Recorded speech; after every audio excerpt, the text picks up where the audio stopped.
السلام علیکم معزز ناظرین و سامعین، آپ سن رہے ہیں اندھیر نگری، مصنف محی الدین نواب۔ وہ ایک قدآور جوان تھا، جسمانی اور ذہنی طور پر صحت مند تھا۔ اس کے چہرے پر ایک عجیب سی کشش تھی۔ اسے ایک بار دیکھنے والے بار بار دیکھتے رہ جاتے تھے۔ وہ کہیں بھی جاتا تو لاکھوں افراد کی بھیڑ میں نمایاں نظر آتا تھا۔ اس کے پاس ایک بڑے سائز کی بھاری بھرکم موٹر سائیکل تھی۔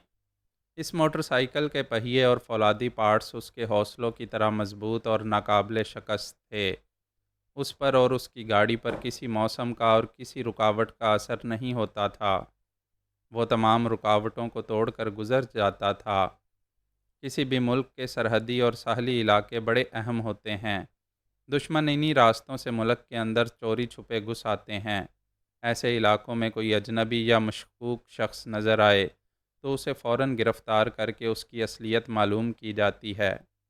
اصلیت معلوم ہونے پر وہ سزا کا مستحق ہوتا ہے یا پھر رشوت لے کر آنکھیں بند کر لی جاتی ہیں تاکہ یہ نہ دیکھ سکیں کہ وہ ملک کے اندر کہاں تخریبی سرگرمیوں کے لیے گیا ہے۔ وہ کراچی میں رہتا تھا اور اپنی موٹر سائیکل پر وہاں سے 120 کلومیٹر دور ایک ساحلی علاقہ رافوٹو گوٹھ جایا کرتا تھا۔ اس گوٹھ میں پہلے 70 یا 80 ماہی گیروں کی جھگیاں تھیں۔ پھر وہاں گوری نسل کے لوگ آنے لگے۔ جھگیوں کے مقابلے میں خوبصورت ڈیزائن کے کاٹیج بننے لگے۔ پھر وہاں امریکی company Hopewell Holding Limited کا ایک ذیلی دفتر قائم ہو گیا۔ اس مذکورہ کمپنی کے ذیلی ادارے کا نام سیپا تھا۔ سیپا کا مکمل نام کنسولیڈ شیڈ الیکٹرک پاور ایشیا تھا، یعنی پورے ایشیا میں پاکستان کے اس ساحلی علاقے رافوٹو گوٹھ کی کتنی سیاسی اور فوجی اہمیت ہوگی، اس کا اندازہ آسانی سے لگایا جا سکتا تھا۔ ساری دنیا پر حکومت کرنے کا عزم رکھنے والا امریکہ بھی وہاں براہ راست نہیں آیا تھا۔ اس نے برطانیہ کی عملداری میں رہنے والے ادارے سیپا کو وہاں پہنچایا تھا۔ سیپا کی وسیع و عریض دفتری عمارت کے احاطے میں چاروں طرف اونچائی تک تار کانٹے لگائے گئے تھے۔ ان تار کانٹوں سے گزر کر احاطے کے اندر پہنچنا دشوار تھا۔ پھر وہاں سے دفتری عمارت میں داخل ہونا اور زیادہ دشوار تھا، کیونکہ گزرنے کے ہر دروازے پر خودکار الارم لگے ہوئے تھے۔ کسی بھی دروازے کی چوکھٹ سے گزرتے ہی خطرے کی گھنٹیاں بجنے لگتی تھیں۔ وہ اپنی موٹر سائیکل پر ادھر سے گزرنے لگا تو پولیس کی گاڑی نے اس کا راستہ روک لیا۔ اس نے پوچھا، کیا بات ہے؟ انسپکٹر نے کہا، بات تھانے میں ہوگی، ہماری گاڑی کے ساتھ چلے آؤ۔ وہ تیز رفتاری سے موٹر سائیکل ڈرائیو کرتا ہوا ان سے بہت آگے نکلتا چلا گیا۔ انسپکٹر نے چیخ کر کہا، رک جاؤ، تم فرار نہیں ہو سکتے، پکڑے جاؤ گے۔ انسپکٹر چیختا رہ گیا۔ وہ آگے جا کر نظروں سے اوجھل ہو گیا۔ انسپکٹر نے جھنجھلا کر سپاہی ڈرائیور سے کہا، یہ ہماری پیٹرولنگ وین ہے اور تم اسے بیل گاڑی کی طرح چلا رہے ہو، وہ فرار ہو گیا ہے۔ سپاہی ڈرائیور نے کہا، جناب عالی، پتہ نہیں اس کی موٹر سائیکل میں کتنے ہارس پاور کا انجن لگا ہوا ہے، ہم نے پرسوں بھی دیکھا تھا، وہ طوفانی رفتار سے موٹر سائیکل چلاتا ہے، آپ سمجھ سکتے ہیں ہماری وین کتنے پرانے ماڈل کی ہے۔ اوئے زیادہ بکواس نہ کر، تھانے چل۔ جب وہ تھانے پہنچے تو برآمدے کے سامنے موٹر سائیکل کھڑی ہوئی تھی اور وہ اندر میز کے ایک طرف کرسی پر بیٹھا ہوا تھا۔ انسپکٹر نے اسے غصے سے دیکھ کر کہا، ہم نے تم سے کہا تھا ہماری گاڑی کے ساتھ تھانے چلو۔ یہ ضروری نہیں ہے کہ میں تمہاری گاڑی کے ساتھ چلتا، مجھے تھانے پہنچنا تھا، پہنچ گیا ہوں۔ تم کون ہو اور یہاں کیوں آئے ہو؟ تم نے یہاں بلایا ہے، میں تھانے کی نہیں، اس علاقے کی بات کر رہا ہوں۔ تم پرسوں بھی اس علاقے میں دیکھے گئے ہو اور سنا ہے اس سے پہلے بھی یہاں آئے تھے۔ میں آتا رہتا ہوں، یہ پاکستانی علاقہ ہے اور میں پاکستانی ہوں، کسی اجازت نامے کے بغیر آ سکتا ہوں۔ مگر کیوں آتے ہو؟ اس لیے کہ یہاں کہیں بھی علاقہ ممنوعہ کا بورڈ نہیں لگا ہوا ہے۔ مگر ہم پولیس والے ہیں، تمہیں یہاں آنے سے روک سکتے ہیں۔ میں قانون کی کتابیں پڑھ چکا ہوں اور تمہیں پڑھا سکتا ہوں کہ مجھے روکنے کے لیے اپنے اوپر والوں سے اجازت نامہ حاصل کرنا ہوگا اور روکنے کی معقول وجوہات پیش کرنی ہوں گی۔ یہ تم نے کیا تم لگا رکھی ہے؟ میں یہاں کا افسر ہوں، خبردار مجھے آپ سے مخاطب کر کے اخلاقی تقاضا پورا کرو۔ میں پاکستان کا ایک اعلیٰ تعلیم یافتہ معزز شہری ہوں، پہلے تم مجھے آپ سے مخاطب کر کے اخلاقی تقاضا پورا کرو۔ وہ اسے گھور کر دیکھنے اور سوچنے لگا، یہ جس طرح کڑک کر بول رہا ہے، اس سے ظاہر ہوتا ہے کسی بڑے عہدیدار کا بیٹا یا کوئی رشتہ دار ہے۔ وہ ذرا نرم پڑھ کر بولا، تمہارا نام، میرا مطلب ہے آپ کا نام کیا ہے؟ کہاں سے آئے ہیں اور کیا کرتے ہیں؟ اس نے اپنا شناختی کارڈ نکال کر اسے دیتے ہوئے کہا، اس میں میرا نام، پتہ اور تاریخ پیدائش لکھی ہوئی ہے۔ انسپکٹر نے شناختی کارڈ پڑھ کر حیرانی سے پوچھا، یہ کیا نام ہے؟ یہاں نام کی جگہ وہاب ہمایوں عرف وہ لکھا ہوا ہے۔ وہ میرا نام نہیں، عرفیت ہے۔ انسپکٹر نے گھور کر کہا، تم بکواس کر رہے ہو، تم نہیں آپ، ورنہ میں بھی جواباً تم کہوں گا۔ اس نے غصے سے اسے دیکھا، پھر کہا، آپ مجھے سچ بتائیں، اس علاقے میں کیوں آتے ہیں؟ کراچی کے ساحل سمندر پر مسلمان عورتیں پورے لباس میں تفریح کے لیے آتی ہیں۔ یہاں ساحل پر گوری گوری انگریز عورتیں مختصر ترین لباس میں جلوے دکھاتی ہیں۔ خوردبین سے دیکھنا پڑتا ہے کہ ان کے بدن پر لباس ہے بھی یا نہیں۔ انسپکٹر جبراً مسکرایا، سمجھ گیا کہ وہ دھونس میں نہیں آئے گا۔ اس نے ہنستے ہوئے کہا، آپ بڑے زندہ دل ہیں، مجھے اپنا دوست سمجھیں، لیکن ملازمت ایسی ہے کہ ضابطے کی کارروائی کرنی پڑتی ہے۔ پلیز اب سنجیدگی سے بتائیں کہ آپ کیا کرتے ہیں؟ دیکھیں، آپ نے دوست کہا ہے تو پھر آپ میرے دوست بن کر رہیں گے اور میرا راز کسی کو نہیں بتائیں گے۔ انسپکٹر اپنی کرسی پر سیدھا ہو کر بیٹھ گیا، پھر بولا، بالکل اپنا سمجھ کر بولیں، اگر کوئی ایسی ویسی بات ہوئی تو میں سنبھال لوں گا۔ وہ بولا، دراصل میں اس گوٹھ میں گھنٹے یا 2 گھنٹے رہتا ہوں، اس کے بعد یہاں سے آگے 7 کلومیٹر کیٹی بندر ہے۔ وہ چھوٹا سا شہر پہلے بڑا ویران تھا، اب انگریزوں کے ساتھ ان کی حسین عورتیں بھی آ گئی ہیں، اور اس کے آنے سے تو شہر میں بڑی رونق آ گئی ہے۔ کس کے آنے سے؟ ماریا جان کے آنے سے دل میں گدگدی ہونے لگتی ہے۔ ماریا جان؟ یعنی کہ سر ہیرالڈ جان کی بیٹی کی بات کر رہے ہو؟ ہاں، بہت خوبصورت ہے، سیدھی دل میں اتر گئی ہے۔ کیا دماغ چل گیا ہے؟ پتہ ہے سر ہیرالڈ جان کتنی بڑی برٹش کمپنی کے ڈائریکٹر جنرل ہیں؟ ہمارے ملک کی بڑی بڑی شخصیات ان کے سامنے ہاتھ باندھ کر کھڑی رہتی ہیں۔ نہ مجھے اس کے سامنے جانا ہے اور نہ ہاتھ باندھ کر سر جھکانا ہے، مجھے تو اس کی بیٹی سے دل لگا کر یہ ثابت کرنا ہے کہ میں ہیر کا وارث شاہ ثانی ہوں۔ خواہ مخواہ وقت ضائع نہ کرو، تم یہاں آنے کے سلسلے میں کوئی راز کی بات کہنے والے تھے، تم نہیں آپ؟ وہ میز پر ہاتھ مار کر بولا، جہنم میں گیا تم اور آپ۔ وہ راز کیا ہے؟ یہی تو راز ہے کہ کس طرح آسمانوں پر جوڑے بنتے ہیں۔ مجھ سے جوڑ بنانے کے لیے ماریا 7 سمندر پار سے یہاں آئی ہے۔ اس نے غصے سے دونوں مٹھیاں بھینچ کر کہا، یو شٹ اپ، تم خود کو سمجھتے کیا ہو؟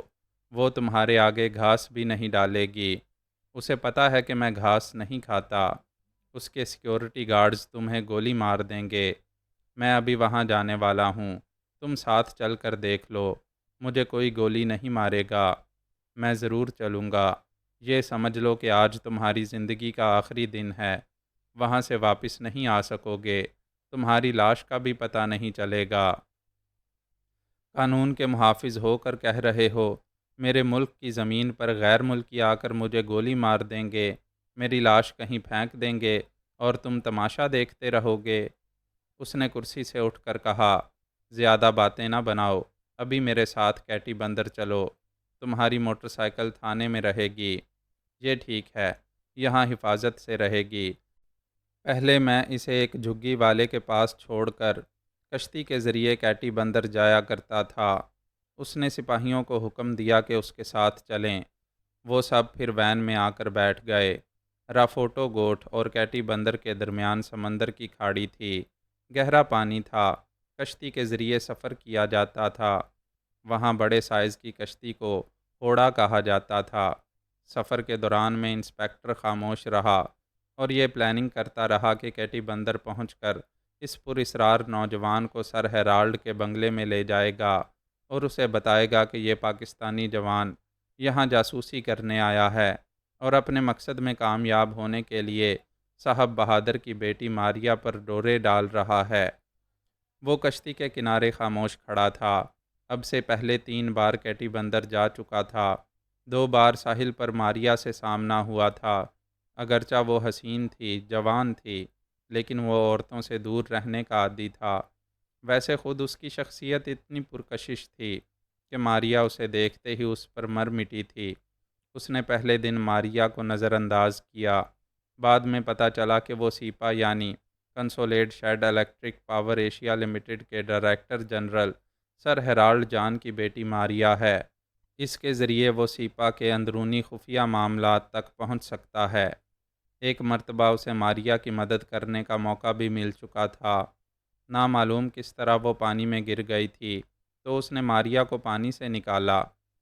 وہ تیسری بار کیٹی بندر گیا تو ماریا نے خود اسے مخاطب کیا اور دوستی کی ابتدا کرنے کے لیے ساحلی ریستوران میں اس کے ساتھ ٹھنڈا مشروب پیا اور اس سے باتیں کرتے رہنے کے بہانے دیر تک اس کے ساتھ رہی۔ پھر اس سے رخصت ہوتے وقت پوچھا، کل ملو گے؟ میں کراچی جا رہا ہوں، پرسوں آؤں گا۔ تم اتنی دور سے آتے ہو، کیا یہاں کوئی کاروبار ہے؟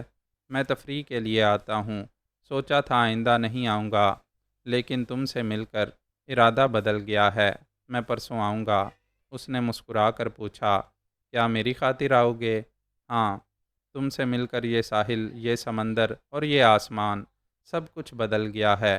یہ دنیا ایسی رنگین نظر آ رہی ہے جیسے پہلے میں بلیک اینڈ وائٹ دنیا میں رہا کرتا تھا۔ وہ خوش ہو کر بولی، تم بہت اچھی باتیں کرتے ہو۔ میں نے تمہیں اب تک یہ نہیں بتایا کہ میں کتنے بڑے باپ کی بیٹی ہوں۔ تم پہلے مقامی جوان ہو جس سے قریب ہو کر باتیں کر رہی ہوں۔ تعجب ہے تم پاکستان میں ہو اور یہاں کے مقامی لوگوں سے دور رہتی ہو۔ یہاں کے مقامی لوگ غیر ملکیوں کو اور خاص طور پر ہم گوروں کو پسند نہیں کرتے۔ ظاہر ہے کسی کی زمین پر جا کر گھر اور دفتر بنا کر رہا جائے تو وہ کسی بھی اجنبی کو پسند نہیں کریں گے۔ اگر ہم تمہارے ملک میں جا کر ایسا کریں تو تمہارے لوگ بھی ہمیں کبھی برداشت نہیں کریں گے۔ ہاں، یہ قدرتی بات ہے۔ ویسے یہاں کے مقامی باشندے ہمیں ناپسند کرنے کے باوجود ہمارے تابع دار ہیں۔ اس ملک کے قانون کے محافظ ہمارے محافظ بن کر رہتے ہیں۔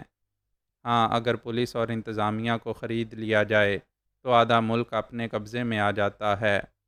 تمہارے لہجے میں طنز ہے، کیا ہماری موجودگی تمہیں بھی پسند نہیں ہے؟ یہاں کے مقامی لوگ تعلیم سے محروم ہیں اور باہر کی دنیاوی سیاست کو نہیں سمجھتے، مگر ہم تعلیم یافتہ لوگ غیر ملکیوں کو اپنی زمین پر زیادہ تعداد میں دیکھ کر تجسس میں مبتلا ہو جاتے ہیں کہ اپنا ملک چھوڑ کر یہاں آنے والے کیوں آئے ہیں، اور وہ بھی ساحلی سرحدی علاقہ میں۔ میں سمجھ گئی، تم جاسوسی کرنے آئے ہو۔ میں جاسوس تو نہیں ہوں، لیکن ہر محب وطن کو ایک جاسوس کی طرح اپنی آنکھیں کھلی رکھنا چاہیے۔ فار گاڈ سیک، ڈیڈی کے سامنے ایسی باتیں نہ کرنا۔ ان کے شکاری کتے تمہارے گوشت پوست کو نوچ ڈالیں گے، تم صرف ہڈیوں کا ڈھانچہ رہ جاؤ گے۔ یعنی ایسی کوئی بات ہے کہ تمہارے ڈیڈی مجھ سے خطرہ محسوس کریں گے جب کہ تم محسوس نہیں کر رہی ہو۔ پتہ نہیں میرے اندر کیا ہو رہا ہے، میرا دل اور دماغ بے اختیار تمہاری طرف کھنچا جا رہا ہے۔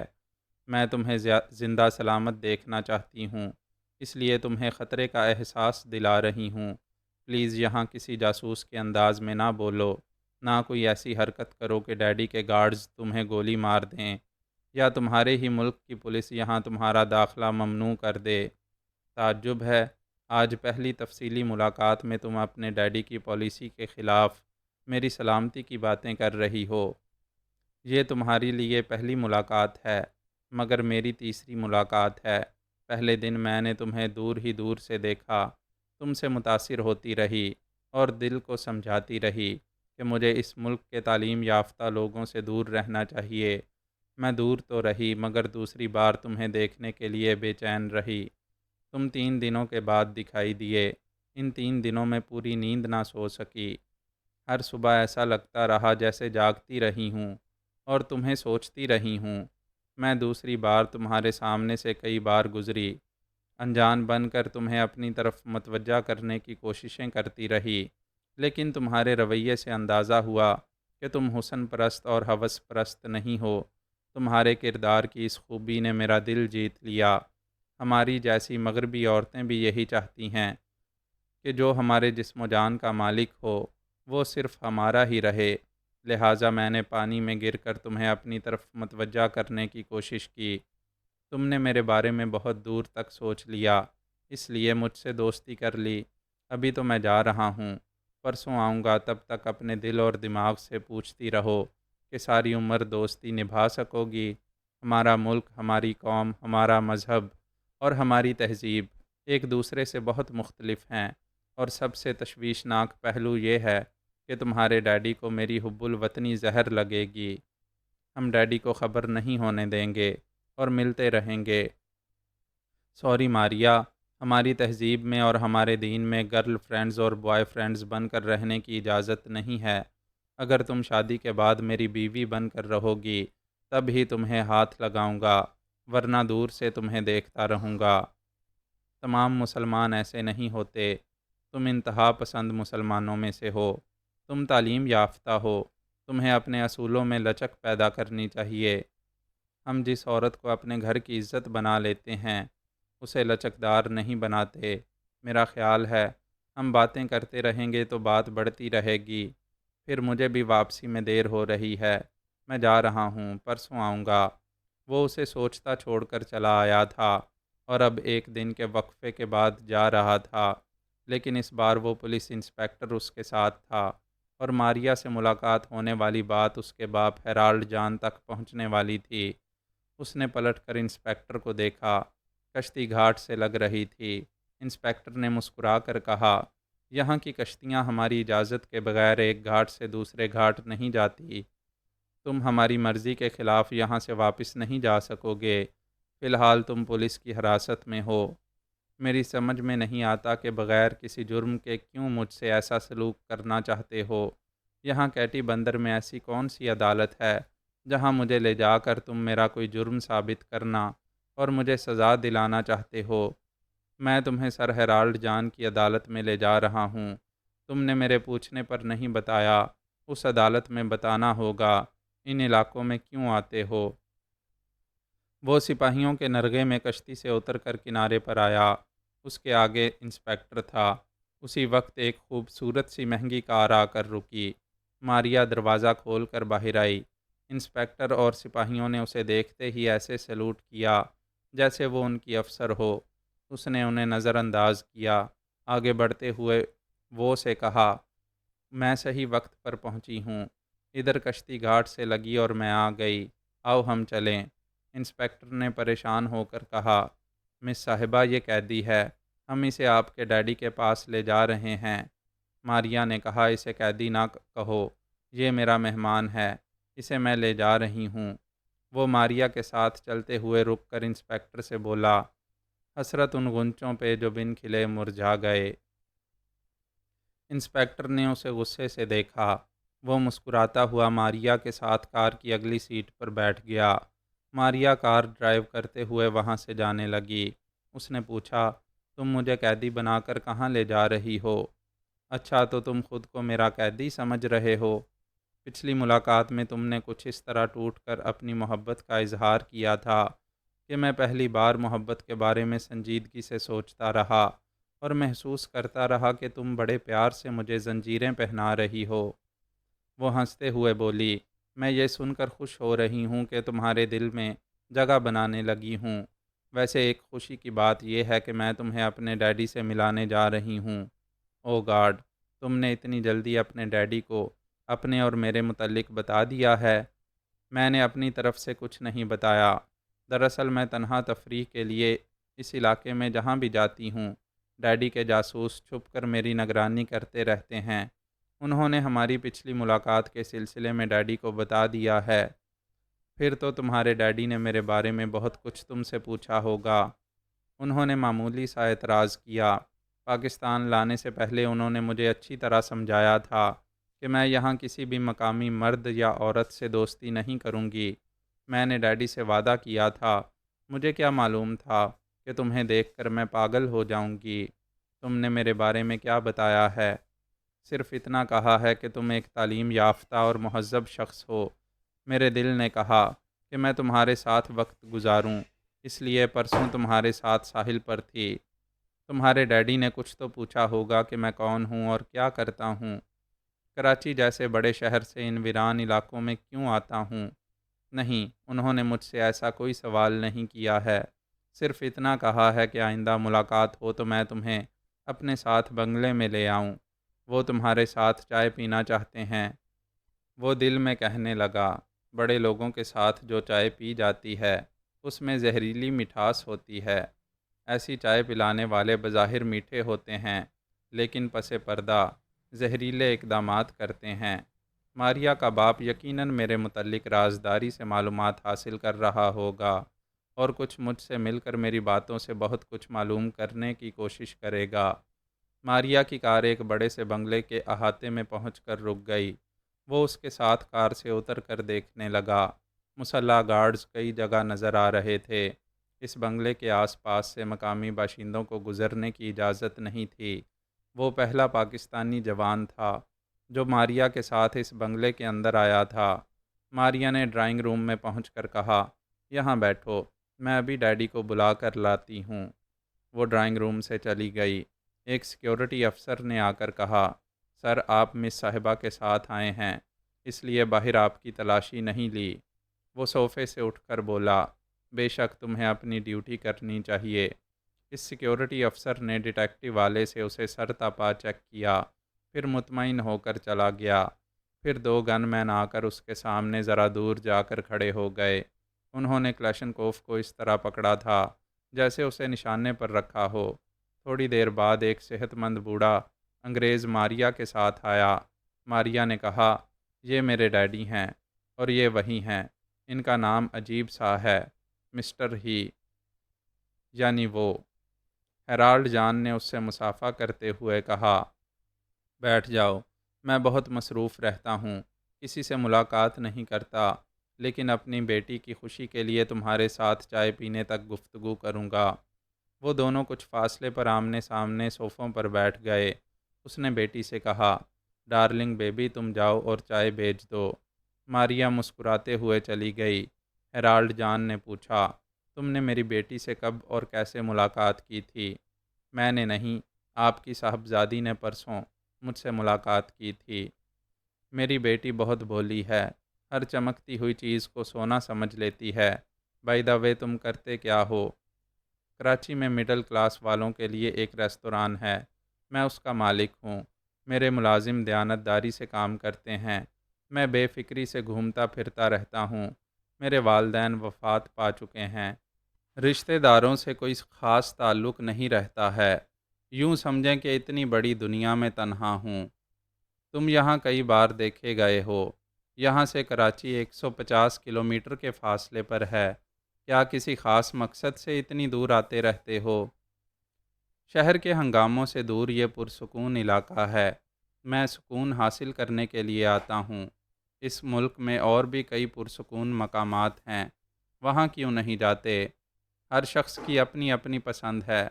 میں آپ سے یہ نہیں پوچھ سکتا کہ انگلینڈ جیسے خوبصورت ملک کو چھوڑ کر آپ نے پاکستان کے اس ویران علاقے میں کیوں رہائش اختیار کی ہے۔ میں سیپا کا ڈائریکٹر جنرل ہوں۔ تمہاری حکومت نے کیٹی بندر میں ایک بہت بڑا بجلی گھر قائم کرنے کے لیے ہم سے معاہدہ کیا ہے۔ میں اس معاہدے کی تکمیل کے لیے آیا ہوں۔ یہ سن کر خوشی ہو رہی ہے کہ آپ کے تعاون سے یہاں بجلی گھر قائم ہوگا، پھر تو یہاں کے راستوں اور گلیوں اور جھگیوں میں بجلی کی روشنی ہوگی، یہ علاقہ جگمگاتے ہوئے اور خوبصورت لگے گا۔ ایسا ہوگا تو میں یہاں مستقل رہائش اختیار کر لوں گا۔ ہم نے جو معاہدہ کیا ہے اس میں ہماری کمپنی کی طرف سے کئی شرائط قبول کی گئی ہیں۔ ان میں سے ایک شرط یہ ہے کہ کوئی ایسا شخص جس کا تعلق کیٹی بندر اور آس پاس کے علاقوں سے نہ ہو، اسے یہاں آنے کی اجازت نہیں دی جائے گی۔ آپ نے یہ شرط کیوں رکھی ہے اور ہماری حکومت نے کس بنیاد پر یہ شرط قبول کی ہے؟ اس بنیاد پر کہ کراچی میں دہشت گرد زیادہ ہیں، وہاں آئے دن تخریبی کارروائیاں ہوتی رہتی ہیں۔ وہ کیٹی بندر آ کر بجلی گھر کے عظیم منصوبے کی تکمیل میں رکاوٹ پیدا کر سکتے ہیں، ایسی دہشت گردی کر سکتے ہیں کہ کمپنی کے تمام غیر ملکی کارکن دہشت زدہ ہو کر یہاں سے جا سکتے ہیں۔ وہ تائید میں سر ہلا کر بولا، یہ پاکستان کی سرزمین ہے، لیکن پاکستانی باشندوں کو یہاں آنے سے روکنے کی بڑی ٹھوس وجہ بیان کی گئی ہے۔ اگر میں یہ ثابت کر دوں کہ میں ایک پرامن شہری ہوں، نہ دہشت گرد ہوں اور نہ ہی دہشت گرد گروہوں سے میرا کبھی کوئی تعلق رہا ہے، تو پھر آپ مطمئن ہو جائیں گے۔ تم ایک شریف نوجوان ہو سکتے ہو، لیکن دہشت گردوں کے دباؤ میں آ کر شرافت کے ٹھوس ثبوت کے باوجود منصوبے کو ناکام بنانے پر مجبور ہو جاؤ گے۔ لہٰذا تم پر یا کسی پر بھی بھروسہ کر کے ہم کوئی خطرہ مول نہیں لیں گے۔ ایک ملازم ٹرے میں چائے لے کر آیا، پھر دونوں کے سامنے ایک ایک پیالی رکھ کر چلا گیا۔ وہ ملازم بھی مسلح تھا، کمر سے بندھی ہوئی پیٹی میں کارتوس تھے اور ہولسٹر میں ریوالور رکھا ہوا تھا۔ ہیرالڈ جان نے کہا، چائے پیو۔ پھر خود اس نے پیالی اٹھا کر چائے کی چسکی لی۔ وہ بولا، کیا آپ کی باتوں سے میں یہ سمجھوں کہ آپ کو یہاں میری آمد پر بھی اعتراض ہے؟ ہم نے احتیاطی تدابیر کے طور پر اپنی کمپنی کے تمام ورکرز اور افسران کی حفاظت کے لیے معاہدے میں جو شرط رکھی ہے، اس کے مطابق تم پر بھی پابندی ہے۔ آج کے بعد تمہیں کیٹی بندر اور آس پاس کے علاقوں میں نظر نہیں آنا چاہیے۔ ماریا ڈرائنگ روم اور ڈائننگ روم کے درمیانی پردے کے پیچھے کھڑی ہوئی سن رہی تھی۔ اس نے پردہ ہٹا کر باپ کی طرف آتے ہوئے کہا، ڈیڈی، یہ مناسب نہیں ہے۔ آپ کو معاہدے کے علاوہ یہ بھی سوچنا چاہیے کہ یہ میرے دوست ہیں۔ میں اتنی بھی نادان نہیں ہوں کہ اچھے اور برے کی پہچان نہ کر سکوں۔ آپ میری بات پر یقین کریں کہ یہ ایک بے ضرر، سچے اور کھرے نوجوان ہیں۔ مائی سویٹ بیبی، میں بچپن سے تمہاری ہر خواہش پوری کرتا رہا ہوں۔ تم پر بھروسہ بھی کرتا ہوں کہ تم بہت سمجھدار اور مجھے نقصان پہنچانے والا کوئی کام نہیں کرتی ہو، لیکن یہ ہم باپ بیٹی کے نہیں، کمپنی کے معاملات ہیں۔ تمہیں ان معاملات میں دخل نہیں دینا چاہیے۔ کیوں نہیں دینا چاہیے؟ آپ کو یہ احساس نہیں ہے کہ آپ کی باتوں سے میرے دوست کی سبکی ہو رہی ہے اور میں اپنی توہین محسوس کر رہی ہوں۔ تم اپنی توہین کیوں محسوس کر رہی ہو؟ آپ خود سوچیں۔ آپ مسٹر وو کو اپنی باتوں سے یہ تاثر دے رہے ہیں کہ محبت کرنے والے باپ ہو کر اپنی بیٹی پر بھروسہ نہیں کر رہے ہیں اور یہ سمجھ رہے ہیں کہ میں نے ایک غلط نوجوان سے دوستی کی ہے اور دوستی میں اندھی ہو کر اپنے باپ کو نقصان پہنچانا چاہتی ہوں۔ اوہو، تم اس وقت سراسر جذباتی گفتگو کر رہی ہو۔ یہ نہیں سمجھ رہی ہو کہ سیپا کتنی بڑی کمپنی ہے اور ایک ڈائریکٹر جنرل کی حیثیت سے مجھ پر کتنی بڑی بڑی اہم ذمہ داریاں ہیں۔ ایک ذرا سی کوتاہی ہو جائے تو میں نیچے سے اوپر تک تمام عہدیداروں سے جواب طلب کرتا ہوں۔ اگر تمہاری ضد کے باعث کوئی گڑبڑ ہو جائے گی اور مجھ سے جواب طلب کیا جائے گا تو میں کسی کو منہ دکھانے کے قابل نہیں رہوں گا اور میرے تمام سروس ریکارڈ پر کالک پھر جائے گی۔ لہٰذا بے جا ضد نہ کرو اور یہاں سے جاؤ۔ مسٹر وہ، میں اب چائے پی چکا ہوں، تم بھی پیالی خالی کرو۔ وہ بولا، اوہ، میں باتوں میں چائے پینا بھول گیا تھا اور اب تو یہ ٹھنڈی ہو چکی ہے۔ کوئی بات نہیں، چائے پینا اتنا ضروری نہیں ہے۔ ماریا گہری نظروں سے باپ کو دیکھ رہی تھی۔ باپ نے پوچھا، اس طرح کیا دیکھ رہی ہو؟ سوچ رہی ہوں کہ ممی کے انتقال کے بعد آپ نے دوسری شادی نہیں کی۔ مجھ سے اتنی محبت کرتے ہیں کہ مجھے دیکھ دیکھ کر جیتے ہیں۔ بے شک میری ہر خواہش پوری کرتے ہیں، لیکن آج آپ میرا دل توڑ رہے ہیں۔ مجھے افسوس ہے، میں اپنے فرائض سے مجبور ہوں۔ تمہاری خاطر اتنی رعایت کرتا ہوں کہ تم مسٹر وو کے ساتھ شام تک اس شہر میں گھوم سکتی ہو اور گھاٹ تک جا کر انہیں الوداع کہہ سکتی ہو۔ اس کے بعد پھر مسٹر وو یہاں کبھی نہیں آئیں گے۔ ڈیڈی، 2 دن سے میرے آپ کے درمیان بحث ہو رہی ہے اور آپ میری خاطر اپنے اصولوں میں کوئی لچک پیدا نہیں کر رہے ہیں، لیکن میں بھی آپ کی بیٹی ہوں۔ میں نے بھی کچھ سوچ رکھا ہے۔ کیا سوچ رکھا ہے؟ وہ بولی، آپ نے یہاں کی حکومت سے جو معاہدہ کیا ہے اس میں یہ شرط رکھی ہے کہ مسٹر وہ جیسے پاکستانیوں کو کیٹی بندر آنے کی اجازت نہیں دی جائے گی، لیکن معاہدے میں یہ کہیں لکھا ہوا نہیں ہوگا کہ آپ کی بیٹی کیٹی بندر سے باہر جا کر اپنے کسی فرینڈ سے نہیں ملے گی، لہٰذا مسٹر وہ پر پابندی عائد کی جائے گی تو میں یہاں سے دوسرے علاقوں میں جا کر اپنے فرینڈ سے ملتی رہوں گی۔ ہیرالڈ جان نے پریشان ہو کر کہا، تمہارا دماغ چل گیا ہے۔ کیٹی بندر سے باہر اگرچہ پاکستانی پولیس ہمیں تحفظ دیتی ہے، لیکن ہمارے اپنے سیکیورٹی گارڈز اتنے زیادہ نہیں ہیں کہ وہ دوسرے علاقوں میں تمہاری نگرانی کرتے رہیں۔ آپ کو یہ بھی سمجھنا چاہیے کہ جب میں کیٹی بندر کے باہر جاؤں گی تو مسٹر وہ کے ساتھ کراچی اور دوسرے شہروں میں بھی جا سکوں گی۔ واقعی آپ کے اتنے سیکیورٹی گارڈز نہیں ہیں کہ پورے پاکستان میں ہمارا پیچھا کر سکیں۔ وہ غصے سے اٹھ کر کھڑا ہو گیا، پھر بولا، تم بہت سر چڑھ گئی ہو، لیکن میں اپنے فرائض کی خاطر کچھ بھی کر سکتا ہوں۔ میں تمام گارڈز کو حکم دوں گا کہ وہ تمہیں اس بنگلے سے باہر نہ جانے دیں، پھر تم کیٹی بندر سے باہر کیسے جا سکو گی؟ اگر مجھے یہاں کی چار دیواری میں قید کیا گیا تو میں بھوکی پیاسی مر جاؤں گی۔ آپ آزما لیں میں کتنی ضدی ہوں۔ اس لمحے سے ایک دانہ بھی منہ میں نہیں رکھوں گی اور ایک قطرہ پانی بھی نہیں پیوں گی۔ آپ اور آپ کے گارڈز مجھے مرنے سے نہیں روکیں گے۔ وہ بے بسی سے بیٹی کو دیکھنے لگا، پھر بولا، تم میرے لیے پرابلم پیدا کر رہی ہو۔ کوئی پرابلم نہیں ہے، مسٹر وہ کی ضمانت میں لیتی ہوں۔ یہ تنہا آتے ہیں۔ آپ کے جاسوس جب میری نگرانی کرتے ہیں تو میرے فرینڈ کی بھی نگرانی کر سکتے ہیں۔ ہیرالڈ جان نے وہ کو ناگواری سے دیکھتے ہوئے سوچا، پھر بیٹی سے کہا، تم باپ کی کمزوری کو خوب سمجھتی ہو کہ میں تمہاری آنکھ میں کبھی آنسو نہیں دیکھ سکتا۔ تم بھوکی رہو گی تو میرے حلق سے لقمہ نہیں اترے گا۔ میں تمہاری طرف سے پریشان رہ کر اپنے فرائض صحیح طرح انجام نہیں دے سکوں گا۔ اس نے ایک گہری سانس لی، پھر سانس چھوڑتے ہوئے کہا، آل رائٹ، تمہارے فرینڈ پر پابندی نہیں لگائی جائے گی، تم اس کے ساتھ جاؤ، لیکن کیٹی بندر سے باہر کبھی نہ جانا، ورنہ تمہارے فرینڈ کو اسی لمحے گولی مار دی جائے گی۔ بس اب جاؤ اور مجھے اپنا کام کرنے دو۔ وہ خوش ہو کر وہ کے ساتھ جانے لگی۔ ہیرالڈ جان نے ایک گارڈ سے کہا، باہر انسپیکٹر کھڑا ہوا ہے، اسے بلا کر لاؤ۔ ماریا اپنے محبوب کے ساتھ باہر چلی گئی۔ انسپیکٹر نے اندر آ کر ہیرالڈ جان کو دیکھ کر سلوٹ کیا، پھر کہا، یس سر، کیا حکم ہے؟ اسے ایک پولیس افسر کی وردی پہن کر کسی غیر ملکی کمپنی کے عہدیدار کو سلوٹ نہیں کرنا چاہیے تھا، لیکن وہاں کی پولیس اور انتظامیہ سیپا کے ڈائریکٹر جنرل کی تابع دار تھی۔ انسپیکٹر سلوٹ کرنے کے بعد اٹینشن کھڑا اپنے غیر ملکی مائی باپ کے حکم کا منتظر تھا۔ ہیرالڈ جان نے باہر کار کے سٹارٹ ہونے اور دور جانے کی آواز سنی۔ اسے یقین ہو گیا کہ بیٹی اپنے فرینڈ کے ساتھ جا چکی ہے۔ اس نے انسپیکٹر سے کہا، اس جوان کی شخصیت ایسی بھی پرکشش نہیں ہے کہ اس کی خاطر اب ایک بیٹی اپنے باپ سے بغاوت کرنے لگے۔ ایسا لگتا ہے جیسے اس نے بیبی پر جادو کیا ہے۔ یس سر، اس نے جادو کیا ہوگا۔ نان سینس، میں جادو ٹونے پر یقین نہیں کرتا، لیکن حیران ہوں کہ اس میں آخر کیا ہے۔ بیبی اس کے لیے پاگل ہو رہی ہے۔ مس صاحبہ ابھی بچی ہیں، نادان ہیں۔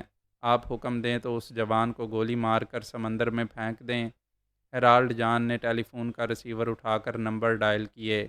رابطہ قائم ہونے پر کہا، ہیلو، میں سیپا کا ڈائریکٹر جنرل بول رہا ہوں۔ کراچی میں ایک نوجوان ہے، اس کے شناختی کارڈ میں نام کی جگہ مسٹر وہ لکھا ہوا ہے۔ وہ ایک بی کلاس ریستوران کا مالک ہے۔ وہ منع کرنے کے باوجود یہاں آتا ہے۔ میں ایک پولیس انسپیکٹر کو آپ کے پاس بھیج رہا ہوں، وہ اس جوان کی نشاندہی کرے گا۔ دوسری طرف سے پوچھا گیا، سر آپ کیا چاہتے ہیں؟ اسے گرفتار کر کے سلاخوں کے پیچھے ڈال دیا جائے؟ نہیں، گرفتار کرنے سے وہ اپنے ذرائع سے رہا ہو سکتا ہے۔ اسے اس طرح ٹھکانے لگانا ہے جیسے دہشت گردوں نے اسے گولی ماری ہو۔ سر آپ جیسا چاہتے ہیں ویسا ہوگا، اور کوئی حکم؟ That's all. اس نے ریسیور رکھ کر انسپیکٹر سے کہا، آج وہ جوان واپس جائے تو تم بھی اس کے ساتھ کسی سرکاری کام کے بہانے جاؤ اور دیکھو کہ اس کی رہائش گاہ اور ریستوران کراچی میں کہاں ہے۔ اس کے بارے میں تفصیلی معلومات حاصل کرو، پھر ملاقات کرو۔ سمجھ گیا سر، میں تمام احکامات کی تعمیل کروں گا۔ وہ سیلوٹ کر کے چلا گیا۔ اس نے پھر فون کے ذریعے رابطہ کیا اور پوچھا، وہ دونوں کہاں ہیں؟ دوسری طرف سے جواب ملا، سر مس صاحبہ کار ڈرائیو کر رہی ہیں اور وہ ساتھ کی سیٹ پر بیٹھا ہوا ہے۔ وہ مارکیٹ کی طرف جا رہے ہیں۔ ان پر نظر رکھو اور ہر آدھے گھنٹے بعد میرے سیکرٹری کو رپورٹ دیتے رہو۔ اس نے ریسیور رکھ دیا اور صوفے کی پشت سے ٹیک لگا کر سنجیدگی سے کچھ سوچنے لگا۔ ماریا سست رفتاری سے کار ڈرائیو کر رہی تھی اور بڑی دیر سے خاموش رہ کر کچھ سوچ رہی تھی۔ وہ بولا، خاموش کیوں ہو؟ ماریا چونک کر بولی، ہاں ہاں، تم بھی تو خاموش ہو، کیا سوچ رہے ہو؟ میرا خیال ہے ہم دونوں ایک ہی بات سوچ رہے ہیں۔ کون سی بات؟ یہی کہ ایسی رکاوٹیں رہیں گی تو ہم ہمیشہ کے لیے کیسے ایک ہو پائیں گے؟ وہ حیرانی سے بولی، کمال ہے، کیا تم دماغ میں گھس کر خیالات پڑھ لیتے ہو؟ میں یہی سوچ رہی تھی کہ ڈیڈی سختی سے تمہاری مخالفت کیوں کر رہے ہیں۔ آج مجھے تمہارے بارے میں دو اہم باتیں معلوم ہوئیں۔ ایک تو یہ کہ تم مجھے دل و جان سے چاہتی ہو، آج میرے لیے اپنی ڈیڈی سے لڑ رہی تھیں، آئندہ میری خاطر ساری دنیا سے لڑ سکتی ہو۔ ایسا وقت آئے گا تو میں تمہارے یقین پر پوری اتروں گی۔ آج دوسری بات یہ معلوم ہوئی کہ تمہارے ڈیڈی تم سے بے انتہا پیار کرتے ہیں۔ سخت مزاج اور اصول پسند ہونے کے باوجود وہ تمہاری ضد کے آگے ہار گئے۔ بہت سمجھدار ہیں، انہوں نے تمہیں باغی بن جانے کا موقع نہیں دیا۔ وہ مسکرا کر بولی، اس میں شبہ نہیں کہ وہ مجھے بہت زیادہ چاہتے ہیں، میری ہر ضد پوری کرتے ہیں۔ حالات بتا رہے ہیں کہ تم جلد ہی ایک ایسے دوراہے پر کھڑی ہوگی جب یہ فیصلہ نہیں کر پاؤ گی کہ اپنے ڈیڈی کو زیادہ چاہتی ہو یا مجھے۔ میں دونوں کو دل و جان سے زیادہ چاہتی ہوں۔ اگر بچھڑنے کا وقت آئے کہ تمہیں مجھ سے جدا ہونا ہوگا یا ڈیڈی کو چھوڑ کر میرے ساتھ بھاگنا ہوگا تو کیا کرو گی؟ وہ تھوڑی دیر تک سوچتی رہی، پھر بولی، 99% لڑکیاں اپنے باپ سے محبت کرتی ہیں لیکن ایک دن اسے چھوڑ کر چلی جاتی ہیں۔ وہ باپ کی رضامندی سے جاتی ہیں، مگر تمہارا معاملہ مختلف ہے، تمہیں باپ کی رضامندی حاصل نہیں ہوگی۔ میرے ساتھ زندگی گزارنے کی خاطر تمہیں ہمیشہ کے لیے باپ کو چھوڑنا ہوگا۔ پھر یہ فیصلہ کرنا ہوگا کہ تمام عمر دوست بن کر رہو گی یا شریک حیات۔ پھر یہ کہ شریک حیات بن کر رہنے کے لیے تم کسی دباؤ کے بغیر اپنی مرضی سے اسلام قبول کرو گی۔ وہ مارکیٹ روڈ سے گزر رہے تھے، جیسا کہ ہیرالڈ جان کے ایک جاسوس نے اطلاع دی تھی، لیکن وہ کچھ خریدنے کے لیے مارکیٹ میں نہیں رکے، آگے بڑھتے ہوئے سمندر کے ساحل کی طرف جانے لگے۔ ماریا نے کہا، ہاں، تمہیں پانے کے لیے مجھے بڑی آزمائشوں سے گزرنا ہوگا۔ اگر تم چاہو تو صرف بوائے فرینڈ رہ کر مجھے تمام آزمائشوں سے بچا سکتے ہو۔ ماریا، سمجھنے کی کوشش کرو، ہم دوست بن کر ایک دوسرے کے قریب رہیں گے تو جذبات بھڑکیں گے اور ہم بے قابو ہو کر گناہ کے راستے پر چل پڑیں گے۔ تم اسے گناہ کیوں کہتے ہو؟